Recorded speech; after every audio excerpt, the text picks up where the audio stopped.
Good afternoon and welcome to UK Column Live from our Plymouth studios. And I'm your host this afternoon, Brian Gerrish, together with Mike Robinson.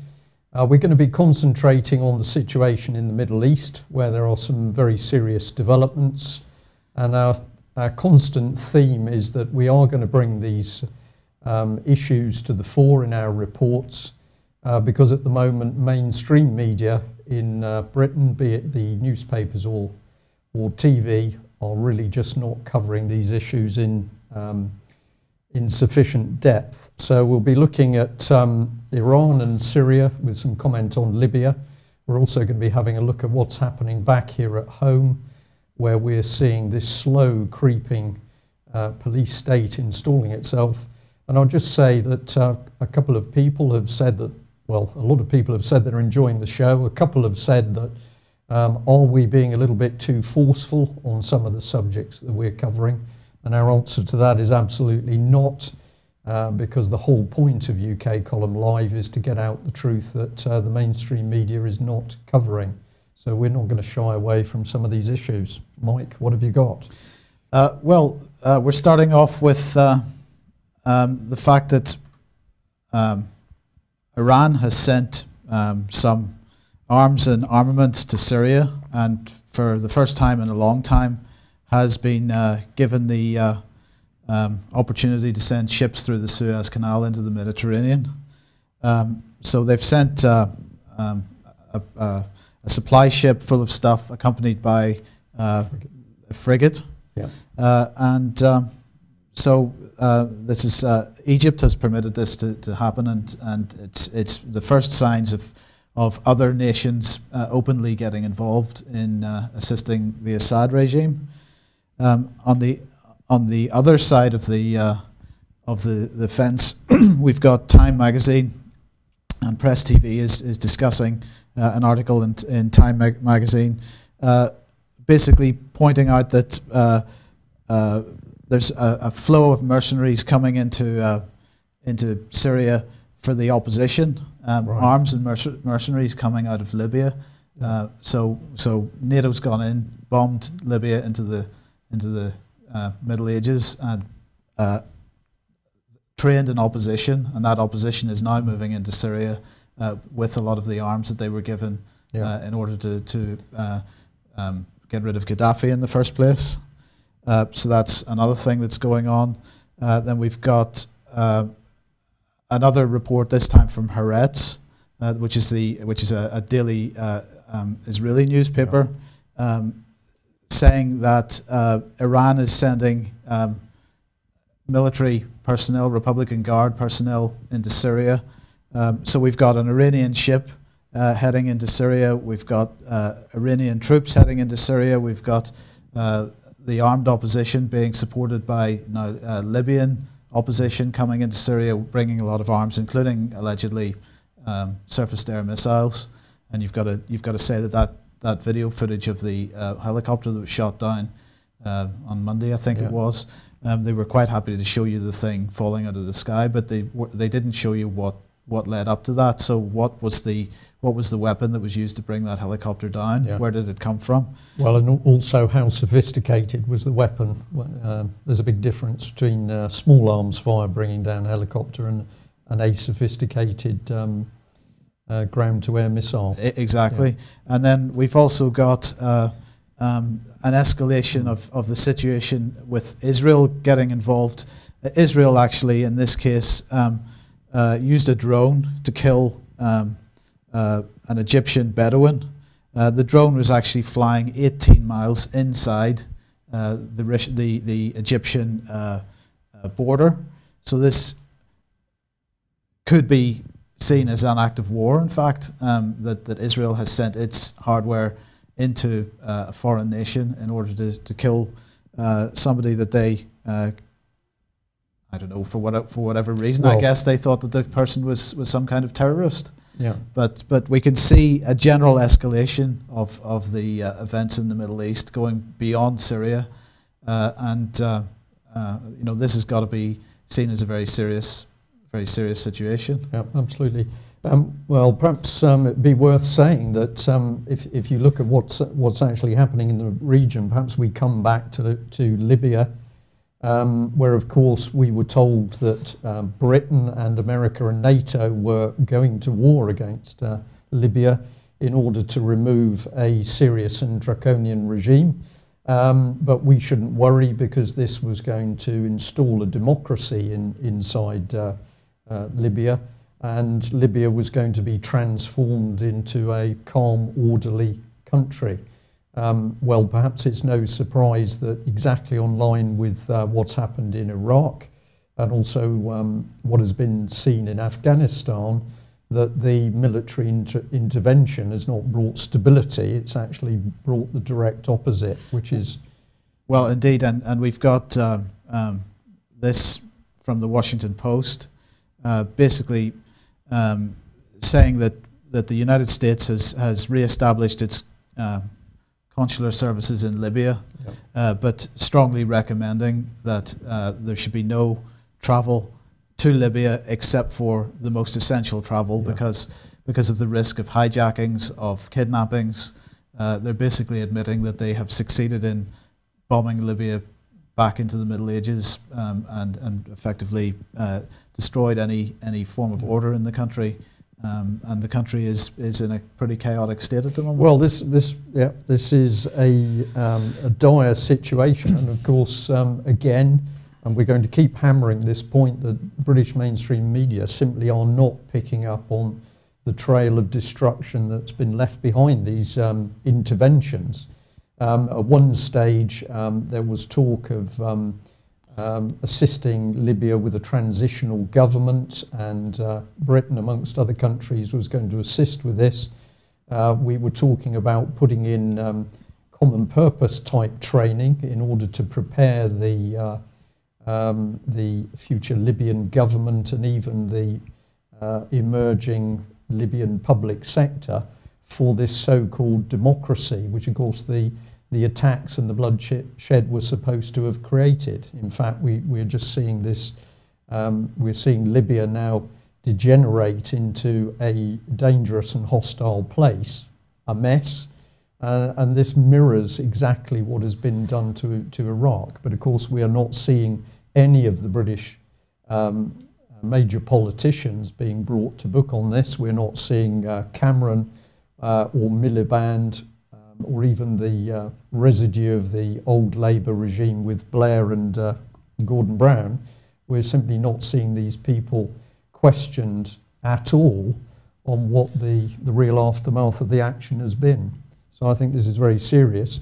I think we could point out that the Alvand, which is the Iranian frigate which has come through the Gulf, this has happened before. I think it was 2011 that this ship came through with another supply ship at the time. I think that was the Karg. But of course, the importance of what is happening now is that it does show, as you've just said, Mike, that Egypt has been prepared to support the Iranian regime in allowing them to bring that ship through into the Mediterranean.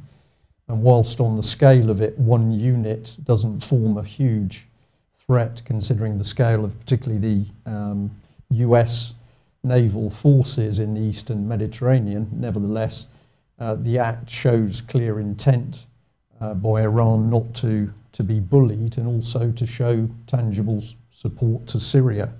So we are seeing an escalation, and then the fact that we've got these other things happening, I think, is very serious. Presumably, in using a drone, 18 miles was it, or 18 kilometres, inside the territory of another nation, we've really got Israel copying the lead by the Americans using drones in Pakistan, for example. Yeah.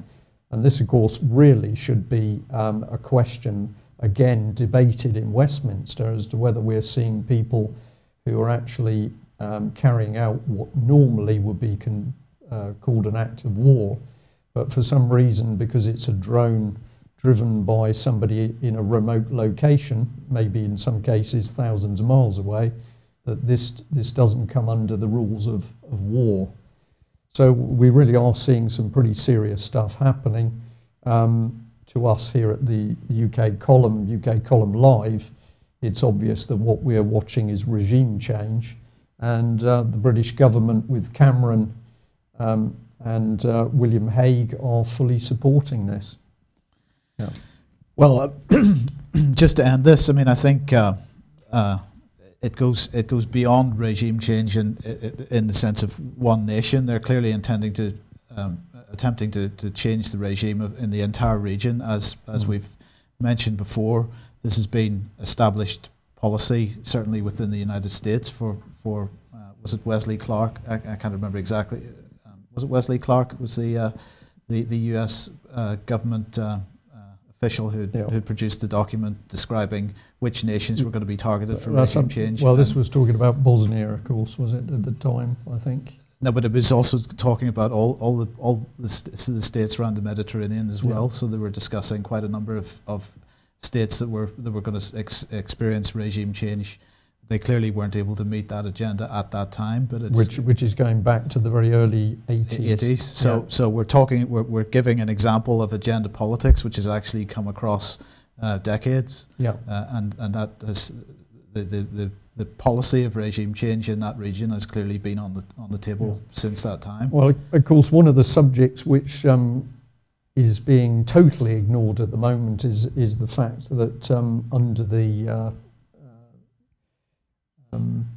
European supranational state, the plan was for Africa to be brought into that state. A lot of people just do not realise and think at the moment that the European Union project is simply about Europe, but it was exposed many years ago, at least 10 years ago.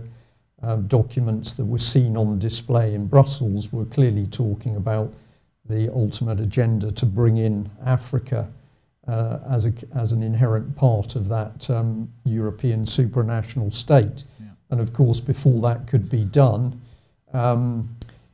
individual nations who were problematic, of which, of course, Libya was one of those, but those leaders had to be removed so that effectively we could bring in this European Western NATO. It's a mixture of all three concepts, but basically leaders of those countries could be brought in who would be compliant to the wishes of the likes of Cameron and Hague. And their controllers. And their controllers, of course, which brings us down to the subject of money and oil and banking. Yeah. But we probably should leave it there, but it is a subject which is not being fully covered, and we would encourage our viewers and listeners to get researching for yourselves as to what's actually happening in the Middle East and who's pulling the strings behind the scenes. So we've got a bit of a change of topic now. We're going to come straight back into UK, and the man on the screen, Jonathan Janogly, who's the Under Secretary of State for Justice. And the reason this gentleman has come to the fore is, well, certainly for the UK column, is due to a case. I'll just get a couple of papers here.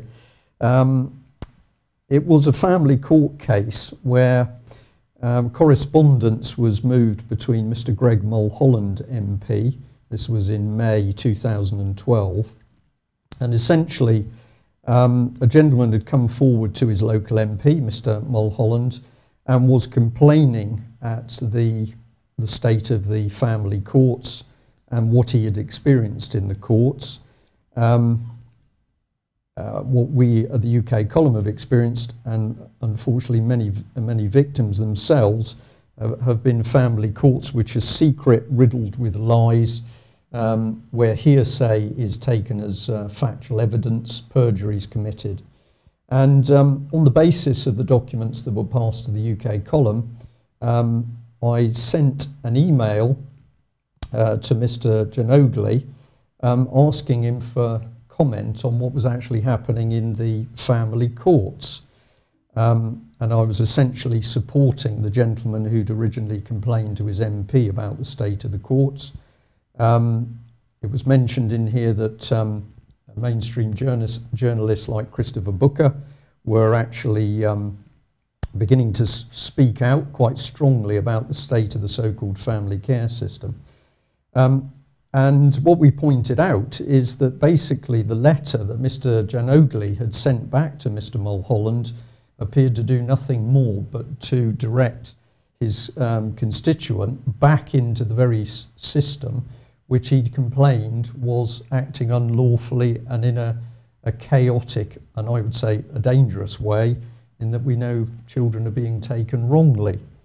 So the email was sent off to Mr. Janogly, and the first thing that we learnt is that he was not prepared to deal with this matter in person, even though he had originally signed the letter back to Greg Mulholland MP in person.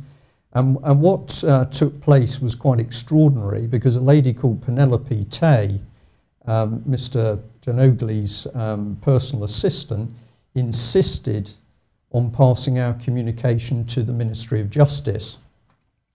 And this was, in fact, to be very, very interesting, because aside from the minister shying away from his own responsibilities, the next thing was that we received a letter from the Ministry of Justice, supposedly answering the original questions that we'd raised about the state of the family courts and how they were conducted.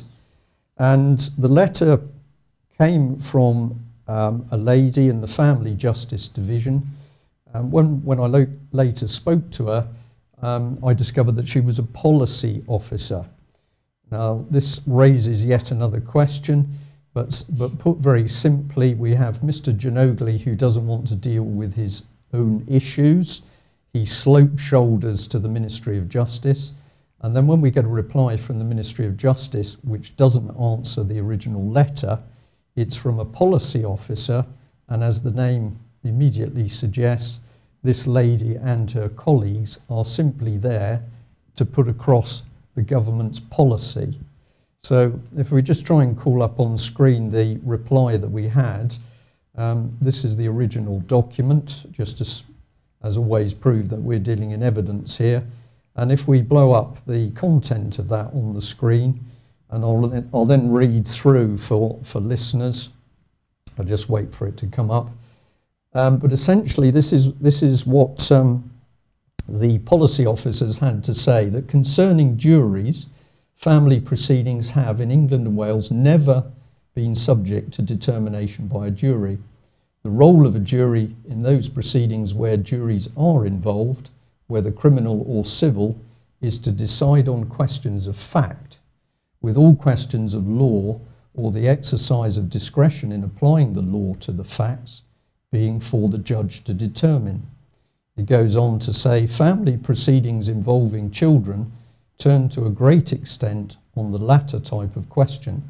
To provide for those questions to be determined by a jury would run counter to the role of juries in the other cases where they're used.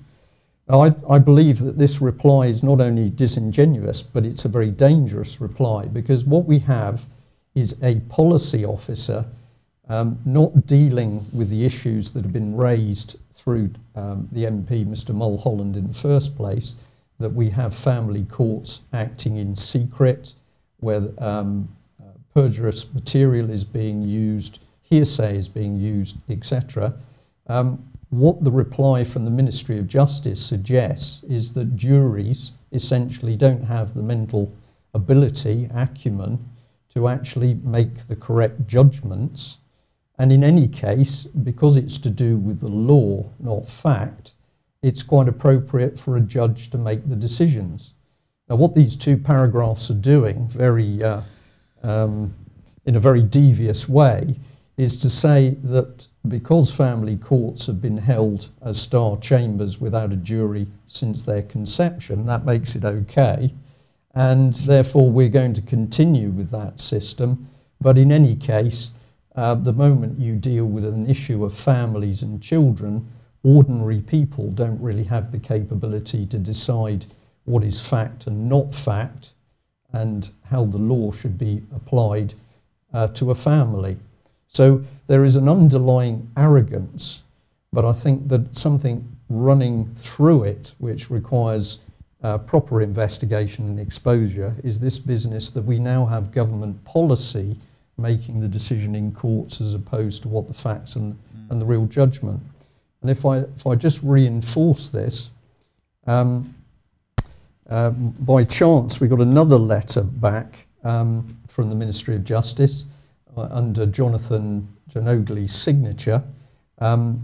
Some of the information has been redacted. That is simply to protect the identity of the constituent who originally raised the matter.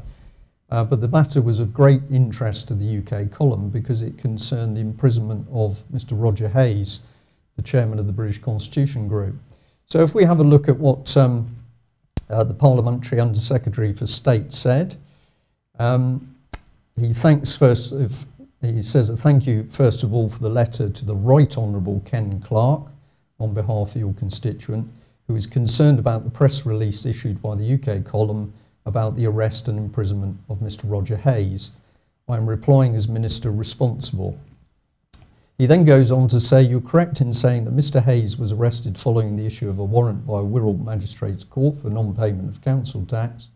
Mr. Hayes then appeared at the court on an application brought by Wirral Council for him to be committed to prison for unpaid council tax. At the hearing, which was public and to which the press had access, the judge found that Mr. Hayes had willfully refused to pay council tax and that he should be committed to prison for 21 days. He goes on, I'm just going to jump because we're keeping a little bit of an eye on the time. At the end of the second paragraph, he says, the proceedings that resulted to Mr. Hayes' arrest and subsequent committal to prison are a matter of public record and therefore were not conducted in secret. Now, of course, what Mr. Giannogli has said in the letter is completely untrue because basically the press and public could not have access to the hearing because nobody was made aware that the hearing was actually going to take place. That was the hearing where Mr. Hayes was actually committed. And in a previous hearing where Mr. Hayes didn't turn up because the council had decided they didn't want to inform him because they considered there was some form of security risk, the hearing was conducted in his absence totally and without any press and jury or public present. So at the moment we have the situation where Mr. Giannogli either doesn't know the full facts or he is aware of them but he's prepared to put a smokescreen up, or we must come to the conclusion that he's prepared to tell lies about what is happening. Now, I can't believe that the latter case is true. Well, there is another lie in that. And that is what? He says, you are correct in saying that Mr. Hayes was arrested following the issue of a warrant by Wirral Magistrates Court. Yeah. That is a lie. So either he doesn't know the true facts or he is lying outright because the warrant was issued by the council and the court has no record of it.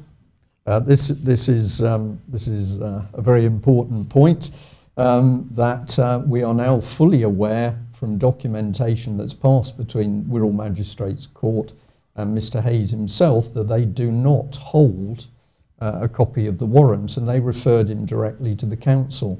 And this, of course, mirrors what's actually happening across the country where we are seeing local councils issuing warrants as if they had the powers of a magistrate's court. And this ultimately will bring us into the subject of the emerging big society. But what we can clearly see is that more and more power is being given to people to act as if they are part of the lawful process in this country, and indeed the court process, when in fact they have no lawful and legal powers to that effect at all.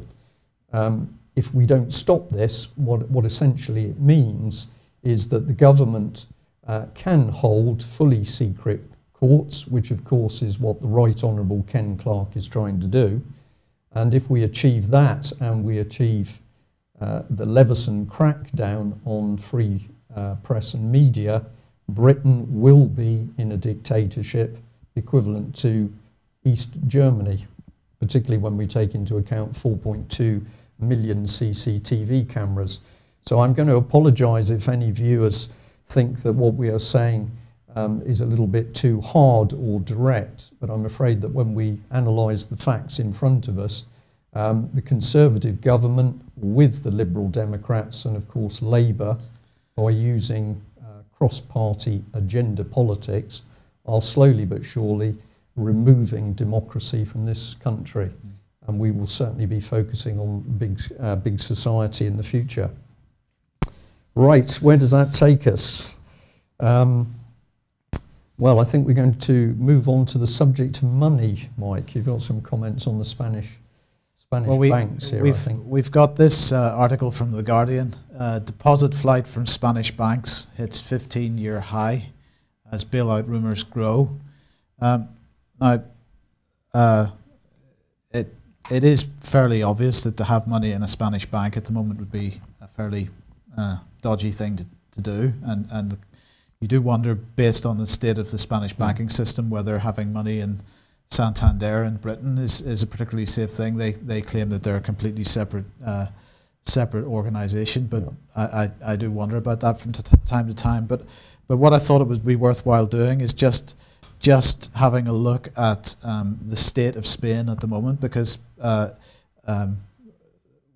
everybody knows what's going on in Greece. That's been covered in the mainstream media, but Spain, for whatever reason, still doesn't seem to get the same kind of coverage that Greece has done, and Greece has been portrayed as the bad guy responsible for destroying the euro and whatnot. But in fact, as I've been saying, 2 years now, it's the Spanish banks that have been in a much worse situation than any other, and particularly Santander, and than any other nation in Europe, in the Eurozone. But I mean, just to give an example of where Spain is at the moment, it has lost. Well, it lost, of all the, I'm going to express this as a percentage, it lost 3.6% of its jobs in the first quarter of this year. In the second quarter, it lost a further 4.6% of the jobs in the job market. The employment situation in Spain is collapsing absolutely. There's an equivalent fall in the value of wages in Spain, so people are experiencing literal job cuts. It's not that they're not getting a pay rise. They are literally having their wages cut. There's been an associated reduction in the amount of money that people have to spend naturally into the economy. So household spending is down. That's having a cumulative effect and then we've got a reduction in capital being created for expansion of the economy, again with an associated collapse, as you would expect in the building trade and so on. So Spain is an absolute case of total terminal down the plug hole style collapse at the moment, and massive unemployment, particularly for young people, of course, which is in some regions, you know, there are and in some areas there are no young people below the age 25 employed at all in some parts of the country. So Spain is in a much worse situation than Greece. Greece is a bit further along the track than Spain is. Spain's still to catch up in that it hasn't had any kind of bailout as yet. But when Spain goes, it's going to have a much bigger, you know, when it's acknowledged to have gone, it's going to have a much bigger impact on the euro than Greece had. And so, you know, this is really just to remind everybody that the banking crisis has not gone away. It is worse than it has ever been. And of course, the truth is still not being told about the damage that both the European Union and the euro has done for every country that's got involved with it. It's even starting to impact Germany now. So, you know, Germany is going to be the fall guy for the whole of Europe, really, because Germany is expected to provide these bailouts. France certainly can't do it, and French banks are in a bad state as well. And if I just interject there, some of the viewers might have noticed on one of the early slides, it was from the Israeli newspaper, Haaretz, on the left-hand side of the screen, I think I've got that correct, was a little swastika, and the article that went with it is that the Israeli newspaper was pointing out that we are watching a resurgence of extreme right-wing politics in Europe as this financial and economic crisis is growing. So again, we've got this very, very dangerous situation growing inside Europe. Yet we have British politicians who are either prepared to turn a blind eye, or they are prepared to absolutely lie to the electorate, trying to tell us that there are still advantages to be had by being locked inside the system. It's not one or two politicians who are lying. We have now an increasing tranche of the senior politicians in all three parties. And I think we need to actually get these people fully exposed. I think we can take a couple of minutes to one more. Just go on to another subject here. This one may seem like, oh, we'll just give you a bit more of that article. It's well worth reading, so as always, we're encouraging you to perhaps pick up a paper or have a look online. This is an article from the Express, and in some ways it seems quite simple that it's a call for an overhaul of the honours system, and many people would agree with what's being said, that too many honours are awarded to politicians, celebrities and civil servants, rather to people who devote time and effort to their local communities. And the panel or the board that's been set up to actually have a look at this has already made some very sensible comments. They've also challenged Sir Bob Kerslake, head of the civil service, as to whether he's going to try and force through automatic honours for members of the civil service. We can certainly think of a number of people connected with Sheffield and indeed Mr. Kerslake's legacy that presumably do not need honours. But however, the key thing is that behind the scenes we have David Cameron talking, and if we just have a little look about what's being said, David Cameron's made it clear that he wants the vast majority of honours to go to individuals who have gone beyond excellence in contributing to his vision of a big society. So here we have David Cameron acting as the overall president of this country in determining who is to be praised for their work within the community. And whilst this may seem a very small thing to some people, the key is to understand that big society combined with the Local Government Act, the Localism Bill, is taking us towards total state control. I've got a news flash here which I'm just going to creep in at the end of the programme. We've mentioned Sir Bob Kerslake and we've mentioned Sheffield, and I can tell viewers that at the moment there are a number of emails going back and forth between our whistleblower who's been exposing the fraud and corruption in Sheffield, that's Mr. Martin Brighton. You can see the video interview of him which is on UK Column live on our website. If you haven't seen it, I recommend you listen and watch that interview.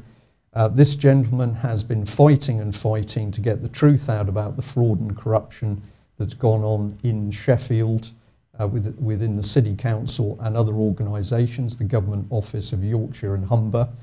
And I've got in front of me an email from Lynn Bird, who's the Chief Executive of Sheffield, in which effectively she's threatening Mr. Brighton with criminal offences of harassment, that various people may be taking action, presumably that's legal action against him, simply because this gentleman has continued to bring forward evidence of serious financial wrongdoing.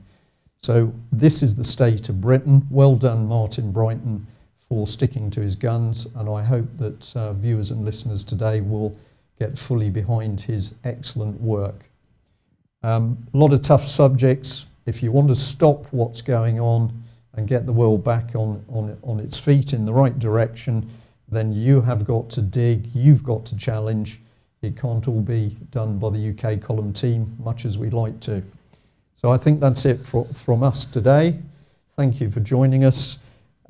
We had a message about the show on Friday.